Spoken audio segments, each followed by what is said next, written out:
اللہ پاک کی ذات سے امید رکھا کرو، اللہ کی ذات سے نا امید نہ رہا کرو۔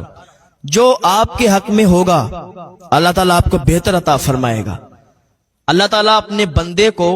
وہ عطا فرماتا ہے جو اس کے حق میں بہتر ہوتا ہے، اور اللہ کے ہر کام میں حکمت ہوتی ہے۔ ایسا نہ کہا کرو کہ آج اگر مصیبت آ جائے تو ایسا نہ کہا کرو کہ اللہ تعالیٰ نے ساری مصیبت ہم پر ہی ڈال دی۔ ہو سکتا ہے کہ آپ کی آزمائش ہو رہی ہو سکتا ہے کہ آپ نیک عمل بھی کر رہے ہیں، نمازیں بھی پڑھ رہے ہیں، روزے بھی رکھ رہے ہیں، سارے ہی نیک کام کر رہے ہیں، اور پھر بھی آپ اگر مصیبت زدہ ہیں، پھر بھی اگر آپ پریشان ہیں، تو ایسا نہ کریں کہ اللہ تعالیٰ نے ساری مصیبت ہم پر ڈال دی، ہم تو نمازیں بھی پڑھتے ہیں، روزے بھی رکھتے ہیں۔ نہیں، ہو سکتا ہے آپ کی آزمائش ہو، اللہ تعالیٰ آپ کو آزماتا ہو، آپ کو آزما رہا ہو، آپ کی آزمائش چل رہی ہو۔ اللہ تعالیٰ مال کے ذریعے سے بھی آزماتا ہے، اولاد کے ذریعے سے بھی آزماتا ہے۔ آزمائش کی بات یاد آئی تو آپ دیکھ لیں، حضرت اسماعیل علیہ السلام کے والد حضرت ابراہیم علیہ السلام پر آزمائش آئی تھی کہ نہیں آئی تھی؟ اللہ جو کرتا ہے بہتر کرتا ہے، بس امید اللہ کی ذات سے لگائیے، امید اللہ کی ذات سے رکھیے۔ ایک انسان تھا جو کہ بہت مالدار تھا، اور ایک دن رات میں سویا تو اسے نیند نہیں آئی۔ آدھی رات ہو گئی لیکن نیند نہیں آئی، کروٹ بدلتا رہا، کروٹیں ادھر سے ادھر بدلتا رہا، لیکن نیند نہیں آئی۔ وہ اٹھ گیا اپنے بستر سے، اور جب اپنے بستر سے اٹھا تو راستے میں نکل گیا۔ نکلنے کے بعد چلتا رہا تو سامنے سے مسجد پڑی۔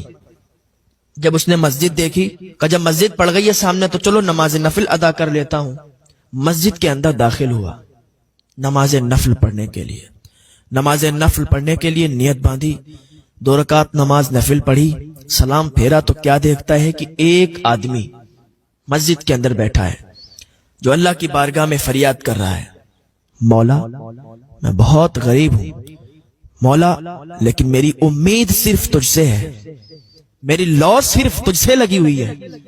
مولا، اگر تو نہیں عطا کرے گا نا میرے بچے بھوکے مر جائیں گے۔ کوئی مجھے اپنے کام پہ بھی نہیں رکھتا، کوئی مجھے کام پہ بھی نہیں لگاتا، مولا امید تجھ سے لگائی ہے، لو تجھ سے لگائی ہے، مانگ تجھ سے رہا ہوں، تو مجھے عطا فرما۔ میں نے کھانا نہیں کھایا، میرے بچوں نے کھانا نہیں کھایا ہے، میرے بچے بھی بھوکے ہیں، میں بھی بھوکا ہوں، بھوک میں تڑپ رہے ہیں مولا، تو ہی امداد کر دے، تو ہی میری مدد فرما۔ اگر تو مدد نہیں کرے گا مولا میں کسی کے سامنے ہاتھ نہیں پھیلاؤں گا، کیونکہ مجھے کوئی محنت اور مزدوری کرنے کے لیے لے بھی نہیں جاتا، مجھے کوئی اپنے کام پر بھی نہیں رکھتا، اب تو بتا میں کیا کروں۔ رات کے سناٹے میں اللہ کی بارگاہ میں فریاد کر رہا تھا۔ آج ہمارے دل بھی تو ویسے ہوں، ہماری زبانیں بھی تو ویسی ہوں کہ ہم اللہ کی بارگاہ میں دعا کریں اور ہماری دعا فوراً قبول ہو جائے۔ ہماری زبان ویسی نہیں ہے، ہمارے دل صاف نہیں ہے، دل پاک نہیں ہے، دل میں بڑا برائی ہے، بڑا بغض ہے ایک دوسرے کے لیے، بڑا حسد بھرا ہوا ہے، تو پھر ہماری دعائیں کیسے قبول ہوگی؟ اس انسان نے کہا بھائی مجھے بتاؤ تو صحیح کیا بات ہے؟ تو وہ بولا میں اپنے رب سے فریاد کر تو رہا ہوں کہ میں بھوکا ہوں اور میں نے کھانا نہیں کھایا، میرے بچوں نے کھانا نہیں کھایا۔ اب یہ انسان جس کو نیند نہیں آ رہی تھی نا، اس کو پتا چل گیا کہ مجھے نیند کیوں نہیں آ رہی تھی۔ اس نے اپنی جیب سے کچھ پیسے نکالے اور اس انسان کو دیے، تو اس نے منع کر دی کہ نہیں میں یہ پیسے نہیں لے سکتا۔ تو جس کو نیند نہیں آ رہی تھی اس انسان نے کہا اے میرے بھائی کیا تمہیں پتا نہیں ہے کہ آج میں یہاں کوئی اجنبی نہیں ہوں، میں کوئی مسافر نہیں ہوں، اللہ تعالیٰ نے ہی سمجھ لو مجھے بھیجا ہے، ورنہ میں تو آرام سے سو جایا کرتا تھا، لیکن آج مجھے نیند نہیں آئی، آج میں اپنے بستر پر کروٹیں بدل رہا تھا لیکن نیند نہیں آ رہی تھی۔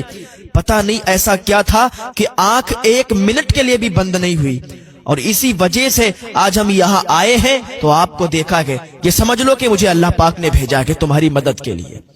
تو اس نے پیسے لیے اور اللہ کا شکر ادا کیا، اللہ کا شکریہ ادا کیا کہ مولا تیرا شکر ہے، تو نے آج مجھے عطا فرمایا، میں نے تجھ سے جو فریاد کی، تجھ سے جو مانگا تو نے مجھے عطا کیا، کہ اللہ تیرا شکر ہے۔ اللہ کا شکر ادا کرتے رہا کریں، کھانا کھائیں تب بھی اللہ کا شکر ادا کریں، کہیں جائیں تب بھی اللہ کا شکر ادا کریں، جو بھی نیک کام کریں نا اللہ کا شکر ادا کریں۔ اس نے کہا اللہ تیرا شکر ہے تو نے مجھے عطا کیا۔ اس نے اپنی جیب سے ایک کارڈ نکالا، جس کو نیند نہیں آ رہی تھی، اس نے اپنی جیب سے ایک کارڈ نکالا، وزٹنگ کارڈ اس کو دیا، کہا یہ میرا کارڈ ہے، جب بھی آپ کو کوئی ضرورت ہو تو آپ میرے آفس آ جانا، آپ کی ضرورت میں انشاءاللہ پوری کر دوں گا۔ اس نے کہا یار پاگل ہو گیا ہے، اگر تیرے پاس مجھے آنا ہوتا تو میں اس کے پاس کیوں آتا؟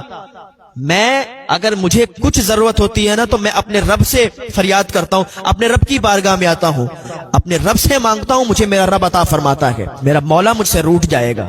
کہ دینے والا میں ہوں، میں دیتا ہوں، اور اس نے اس کا وزٹنگ کارڈ لے لیا، اس کا کارڈ لے لیا، اور اپنی فریاد اب اس کے پاس لے جاتا ہے۔ پہلی بات تو میں محنت اور مزدوری کر کے کماتا ہوں اور کھاتا ہوں، جب مجھے کوئی نہیں لے جاتا کام پر، اور میرے بچے جب بھوک کے حال میں بلکتے ہیں تب یہ قدم اٹھانا پڑتا ہے آ کے اللہ کی بارگاہ میں فریاد کرتا ہوں، ورنہ میں بہت خوش ہوں، میرا اللہ مجھے بہت عطا فرماتا ہے کہ میں جو محنت کرتا ہوں، میں جو مزدوری کرتا ہوں، اس کے ذریعے سے مجھے بہت مل جاتا ہے، اپنا گھر چلا لیتا ہوں۔ جس کو نیند نہیں آ رہی تھی اس بندے کو اس دن معلوم چل گیا کہ اللہ جو کرتا ہے بہتر کرتا ہے، مجھے نیند نہیں آئی اسی لیے کیونکہ اللہ تعالیٰ مجھ سے مدد کروانا چاہ رہا تھا کہ جا فلاں مسجد میں اور فلاں انسان کی مدد کر۔ تو کبھی کبھی ایسا بھی ہو جاتا ہے کہ ہمارا دل بے چین ہو جاتا ہے، کبھی کبھی ایسا ہوتا ہے کہ ہم کھانا کھانے جا رہے ہوتے ہیں لیکن رکھ دیتے ہیں لقمہ، منہ کے اندر جا رہا ہوتا ہے نوالا رکھ دیتے ہیں کیونکہ ہمارا رزق کہیں اور لکھا ہوا ہے، کسی اور رزق پر ہمارا نام پڑا ہوا ہے، ہمیں وہیں کھانا ہے۔ پتہ چلا ہم کھانے جا رہے ہیں اور ہماری دعوت ہے کہیں، تو ہم نے ایک دم رکھ دیا، چلے گئے دعوت میں، وہاں کھایا جا کے، تو پتہ چلا کہ اس رزق پر وہاں پر ہمارا نام لکھا ہوا ہے کھانے پر، اور ہم نے وہاں جا کے کھایا۔ تو اللہ کے ہر کام میں حکمت ہے، کبھی بھی یہ مت کہنا کہ اللہ نے یہ کر دیا وہ کر دیا، ساری مصیبتیں ہم پر آ گئیں، یا ایسا ہو گیا ویسا ہو گیا۔ اللہ رب العزت سب جانتا ہے، وہ اللہ کی بارگاہ میں دعا کریں کہ اللہ ہمیں نیک عمل کی توفیق عطا فرمائے، اللہ ہمیں نمازوں کا پابند بنائے، اللہ ہمیں ہدایت کی توفیق عطا فرمائے، گناہوں سے بچنے کی توفیق عطا فرمائے۔ یہ زندگی ہے نا بہت کم ہے، کچھ اچھے کام کر جائیں، یہ دنیا کا عید کھانا ہے، یہاں محنت کرو، عبادت کرو، نیک عمل کرو، جس بات کو اللہ تعالیٰ نے فرمایا ہے کرنے کو وہ کام کرو،